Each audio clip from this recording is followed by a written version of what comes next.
Central Europe, Northern Lower Saxony. Preparations for the swarming period in a Skep apiary.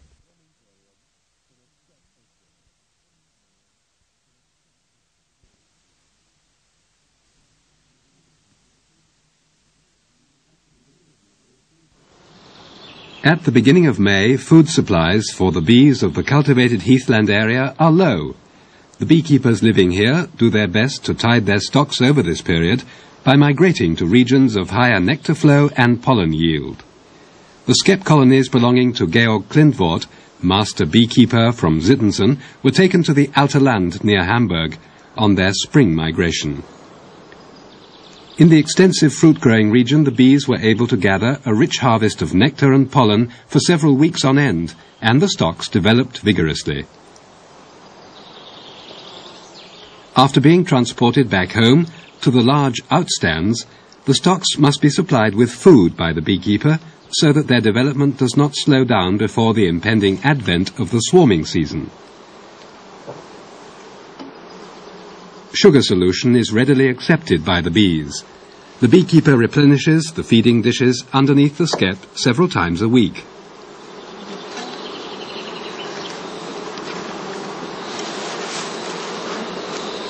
In several of the skeps, the combs have already been built down as far as the dish. The bees are busy feeding their brood.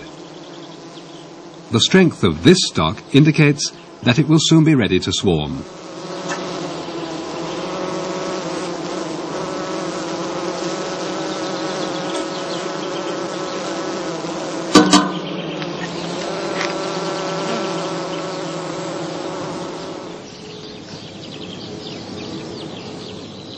During the winter months, the beekeeper had already started extensive preparations for the time when his approximately 700 stocks will swarm.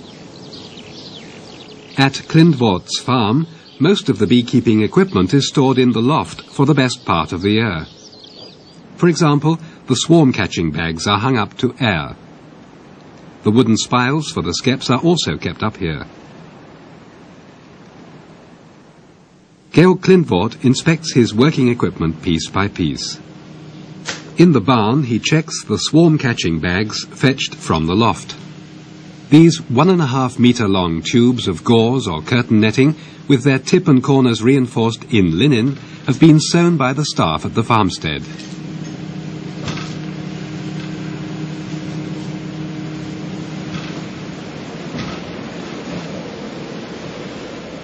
Damaged netting is repaired on the spot by the master beekeeper. The swarm-catching bag serves to catch the prime swarm when it leaves the skep out of the entrance, so the bag should not have any holes through which the bees might escape.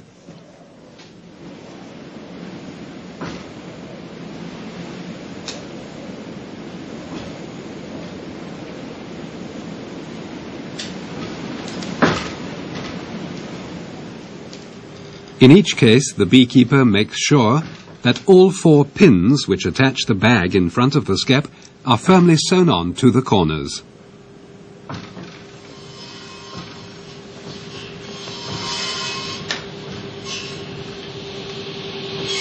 In the adjacent workshop, before the swarming season, a large reserve of travelling boxes has been built up with a view to selling off the expected prime swarms.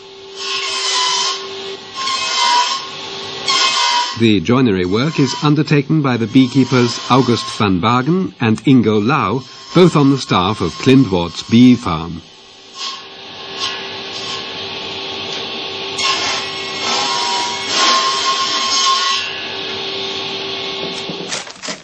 The skeps are given special attention on the part of the beekeeper. He has to prepare hundreds of woven straw hives for the swarms. Here, he has laid out the ones in need of repair. He uses his pocket knife to remove loose patches of cow dung with which the skeps are coated, and thereby uncovers the closely packed rolls of straw and reed strips from which the skeps are woven by the spiral roll method. Regular care and attention is essential to ensure the durability and stability of these so-called Lüneburg-type skeps.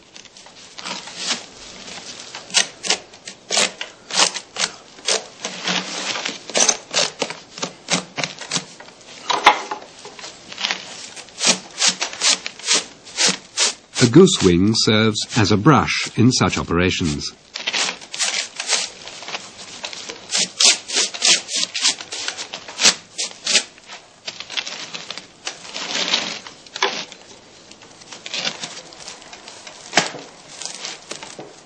Worn patches occur most frequently round the rim of the skep.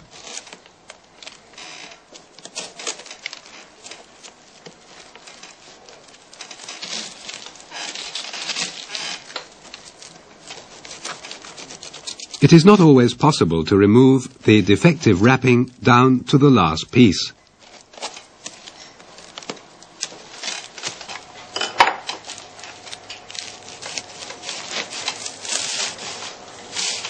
The replacement strips of reed have been soaked to make them pliable.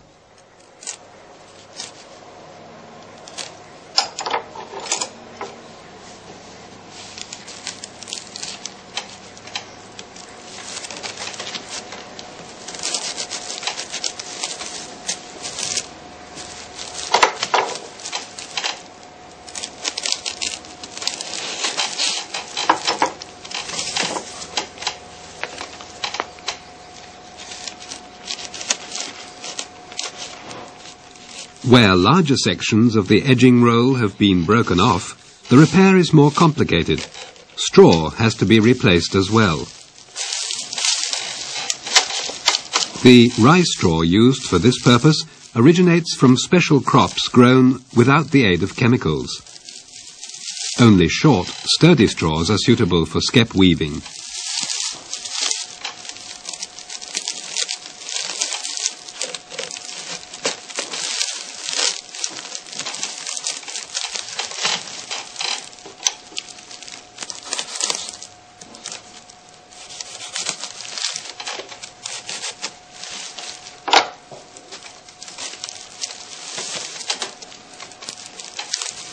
The knife and the awl are the chief tools used during such repair work.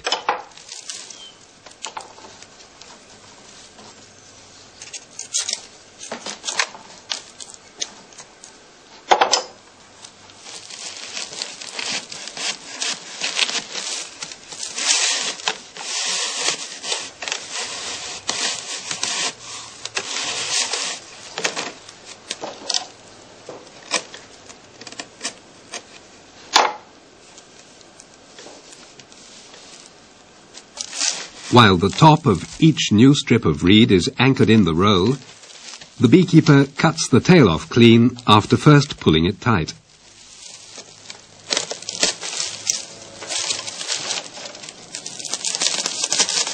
It is important for the lower rim of the skep to be absolutely even. Later, it will form a tight seal where the skep rests on the stand.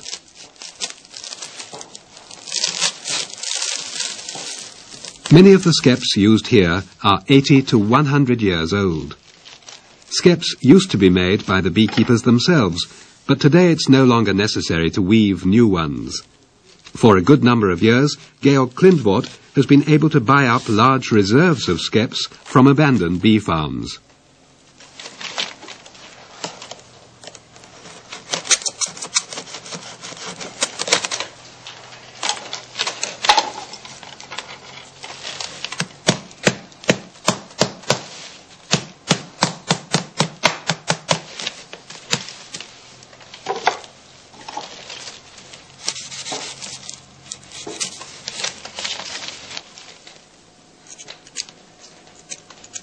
The side walls of the skeps exhibit only minor damage, and it's often enough for the beekeeper to insert only a single clasp.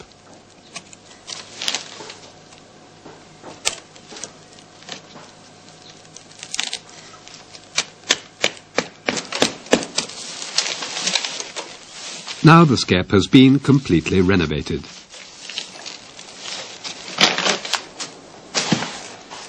If the basket work of the skeps is sound, it only has to be cleared of wax residues left behind after the combs were broken out.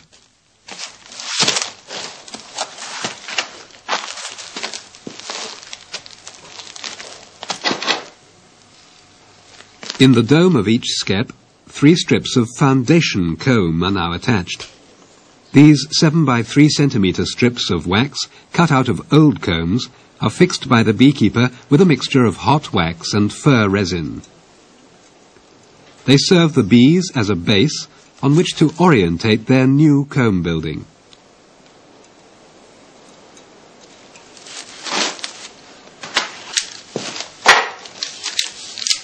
The Skepist offers the bees further assistance in their comb building in the shape of wooden rods, or spiles, cut from rosewood or buckthorn.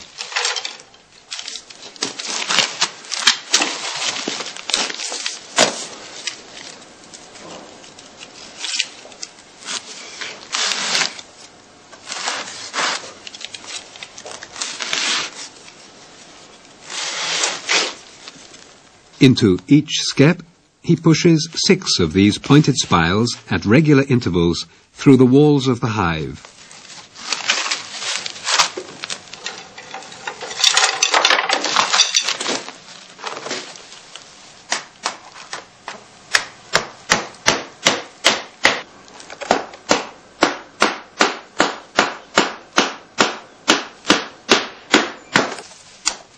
The spiles are arranged in pairs and aligned at right angles to the foundation strips. The bees build all around the spiles and stick the combs to them. This gives the honeycombs the stability required to withstand frequent movements of the skep.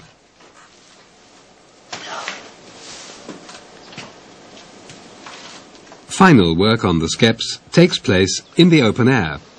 It is carried out here by Georg Klindvort, son of the head beekeeper and himself a master beekeeper. To protect them against the weather, he plasters the skeps with a new outer covering.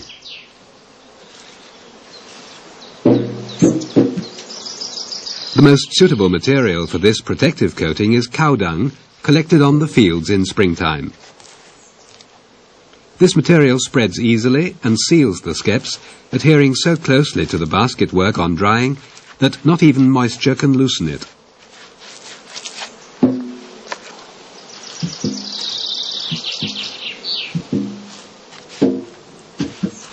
Closing the entrance with dung prevents parasites from nesting in the skep while it is drying on the shelf in the stand.